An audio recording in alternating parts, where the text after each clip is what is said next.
Hello दोस्तों, मैं यार एस के सर आप सभी का स्वागत करता हूं आपके अपने यूट्यूब चैनल मैथमेटिक्स में। तो चलिए दोस्तों, आज बात करेंगे यानी कि कंडक्टर, सेमी कंडक्टर और इंसुलेटर के सभी प्रश्न को करेंगे जो बार बार एग्जाम में पूछा जाता है और पूछने का संभावना, चाहे कोई भी एग्जाम हो, चाहे यूपीपीसीएल टी2 हो, चाहे बीआरटी2 हो, चाहे डीएमआरसी हो, चाहे एएलपी टेक्नीशियन हो। ठीक है, सभी क्वेश्चंस को बारी बारी से करेंगे। अगर आप लोग हमारे चैनल पर नए हैं तो चैनल को सब्सक्राइब करके वीडियो को अपने दोस्तों तक जरूर शेयर कीजिएगा।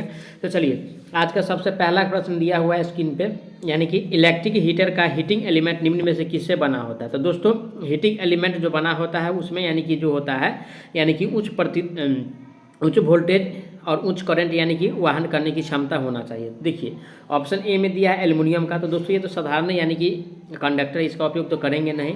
और टंगस्टन का उपयोग करते हैं यानी कि बल्ब का फिलामेंट में। ठीक है, यानी कि बल्ब का फिलामेंट में किसका उपयोग किया जाता है, तो टंगस्टन का। अब यानी कि प्लेटिनियम, ठीक है ना, प्लेटिनम है, ये क्या है, यानी कि धातु है। क्या है ये जो है यानी कि धातु है, प्लेटिनम। ठीक है, अब रही बात यानी कि नाइक्रोम का। ठीक है, नाइक्रोम जो है यानी कि इससे जो है यानी कि हीटिंग एलिमेंट बनाया जाता है। ठीक है, हीटिंग एलिमेंट इससे बनाया जाता है। ऑप्शन नंबर इसका यानी कि सी सही हो जाएगा। कौन सा? ऑप्शन नंबर सी सही हो जाएगा। ठीक है, अब चलिए आज के अगला प्रश्न पे चलते हैं। घर्षण टेप इनमें से किससे बना होता है? ठीक है, यानी कि फ्रिक्शन टेप जो होता है, घर्षण टेप किससे बना होता है? ऑप्शन ए में दिया है रबर, बी में दिया है यानी कि असंजक युक्त संसेतिक सूती कपड़ा, और सी में दिया है पीवीसी, और डी में दिया तनाव के लिए वार्निश संसेतित कपड़ों वोल्टेज। ठीक है दोस्तों, इसका करेक्ट आंसर की बात किया जाए तो यानी कि ऑप्शन नंबर बी सही हो जाएगा। कौन सा? ऑप्शन नंबर बी सही हो जाएगा। ठीक है, चलिए आज का अगला प्रश्न पे बात करते हैं। आज का अगला प्रश्न दिया है यानी कि पॉलीविनाइल क्लोराइड डॉटर ताप के संपर्क में आने पर डॉटर हो जाता है। तो दोस्तों, यानी कि पॉलीविनाइल क्लोराइड जो होता है यानी कि पीवीसी होता है। ठीक है ना, पीवीसी का फुल फॉर्म होता है यानी कि पॉलीविनाइल क्लोराइड। अब रही बात यानी कि भंगूर की बात, और यानी कि निम्न ताप पे होता है कि उच्च ताप पे होता है, उस पर डिस्कस करते हैं। ठीक है, तो यानी कि पीवीसी जो होता है दोस्तों, यानी कि निम्न ही ताप पे, जब बहुत कम ही ताप रखता है, ठीक है, निम्न ही ताप पे क्या हो जाता है, यानी कि भंगूर हो जाता है। क्या हो जाता है, यानी कि भंगूर हो जाता है। तो ऑप्शन नंबर किस में दिया है, निम्न ताप पर भंगूर? तो ऑप्शन नंबर जो दिया है यानी कि डी में दिया है। इसका आंसर की बात किया जाए तो ऑप्शन डी सही हो जाएगा। ठीक है, अब चलिए आज का अगला प्रश्न पे बात करते हैं।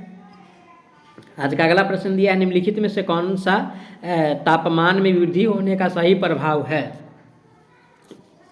ऑप्शन ए में दिया है शुद्ध धातुओं के प्रतिरोध में वृद्धि, बी में दिया है विद्युत रोधकों के प्रतिरोध में वृद्धि, सी में दिया है विद्युत अपघटनों यानी कि इलेक्ट्रोलाइट के प्रतिरोध में वृद्धि, और डी में दिया है अर्धचालकों सेमी कंडक्टर के प्रतिरोध में वृद्धि। तो दोस्तों, इसका करेक्ट आंसर की अगर बात किया जाए तो यानी कि शुद्ध धातु जो होता है यानी कि प्योर जो रेसिस्टेंस होता है उसके बढ़ने से क्या होता है, यानी कि तापमान बढ़ता है। ठीक है, तो इसका करेक्ट आंसर की बात किया जाए दोस्तों तो ऑप्शन नंबर ए सही हो जाएगा। कौन सा? ऑप्शन नंबर ए सही हो जाएगा। अब चलिए आज का अगला प्रश्न पे चलते हैं। आज का अगला प्रश्न दिया हुआ है, प्रतिरोधों के यानी कि समानांतर संयोजन का तुल्य प्रतिरोध कितना होता है? ठीक है, देखिए ये सैंपल सी भाषा है, मैम समझा रहे हैं, यानी कि प्रतिरोध को अगर समानांतर में जोड़ेंगे तो उसका तुल्य प्रतिरोध क्या होगा वो हमको बताना है। तो ऑप्शन ए में दिया है प्रतिरोधों में से उच्चतम मान वाले प्रतिरोध के समान। चलिए भैया आगे पढ़ते हैं नेक्स्ट ऑप्शन। बी में दिया है प्रतिरोधों में से न्यूनतम मान वाले प्रतिरोध के समान। चलिए आगे, प्रतिरोध में से न्यूनतम मान वाले प्रतिरोध से कम। एकदम सही है भाई। चलिए डी में अब देख लेते हैं क्या है, प्रतिरोध में से उच्चतम मान वाले प्रतिरोध से अधिक।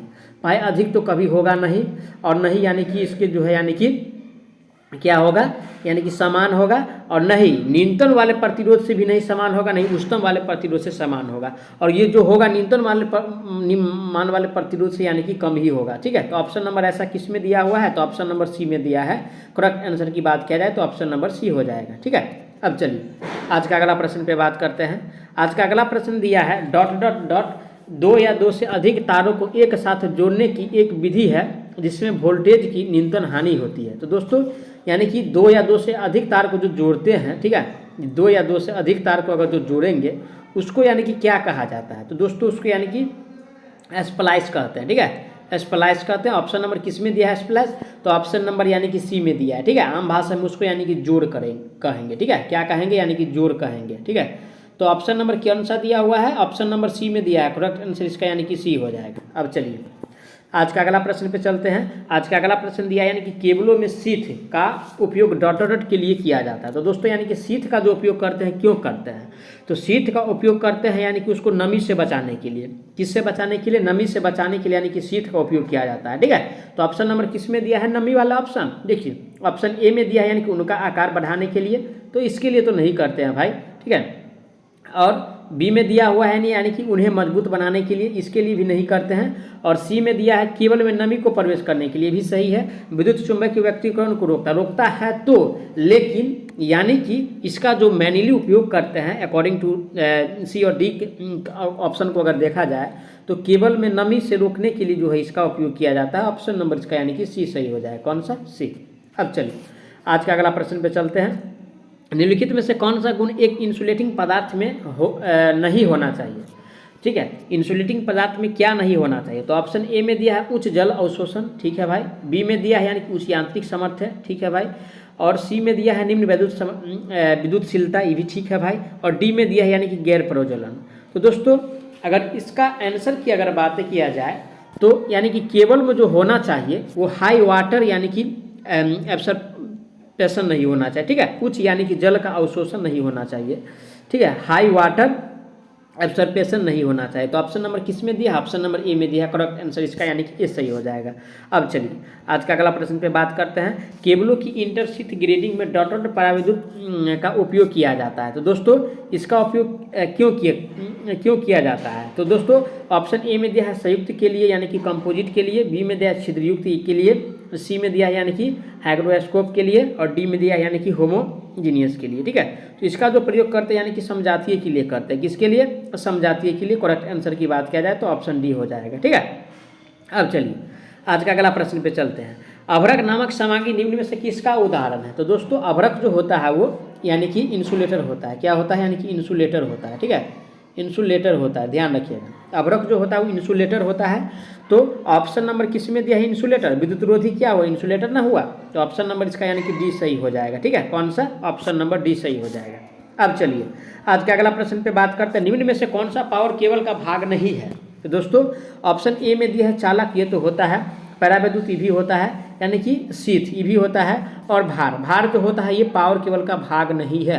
तो इसका करेक्ट आंसर की बात किया जाए, हमको यानी कि नहीं वाला पूछ रहा था, तो नहीं वाला की बात किया जाए दोस्तों तो ऑप्शन नंबर डी में दिया है भार, यही होगा। ठीक है, अब चलिए आज का अगला प्रश्न पे बात करते हैं। अगला प्रश्न दिया एक गैर हाइग्रोस्कोपिक विद्युत रोधन पदार्थ जिस पदार्थ को इंगित करता है उसमें निम्न में कौन सा गुण होता है? तो ऑप्शन ए में दिया या अम्ल और क्षार से प्रभावित नहीं होता है, बी में दिया है इसका विद्युत रोधन प्रतिरोध उच्च होता है, सी में दिया या हवा या मिट्टी से नमी अवशोषित नहीं करता है, और डी में दिया है यानी कि यह ज्वलनशील होता है। ज्वलनशील तो नहीं होता है भाई।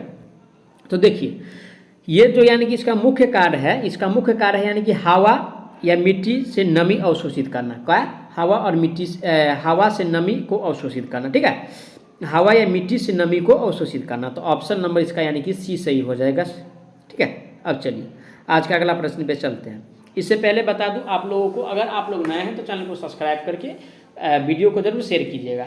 और आप लोग बताइए कि अगर कंप्यूटर का एमसीक्यू चाहिए तो कमेंट जरूर कीजिएगा। ठीक है, मैं बारी बारी से उनका भी एमसीक्यू करा दूंगा। ठीक है, अब चलिए आज का 13 नंबर क्वेश्चन दिया है। एक अत्यधिक उच्च voltage cable extra high tension की वोल्टेज रेंज क्या होती है? तो दोस्तों extra high tension according to option के हिसाब से देखा जाए तो यानी कि 66 kV हो जाएगा। ठीक है, ऑप्शन नंबर यानी कि बी हो जाएगा।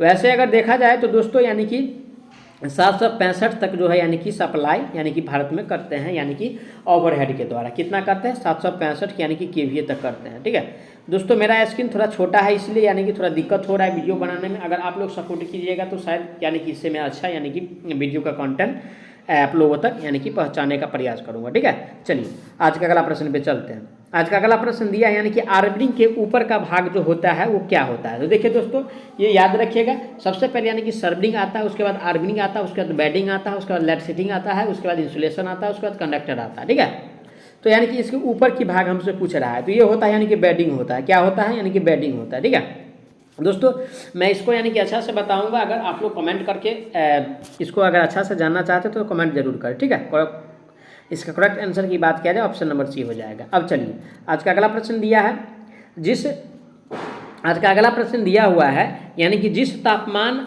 और वातावरण में एक कार्बन कंपोजिशन प्रतिरोध रॉड को इसकी तैयारी के दौरान ढाला जाने की आवश्यकता होगी।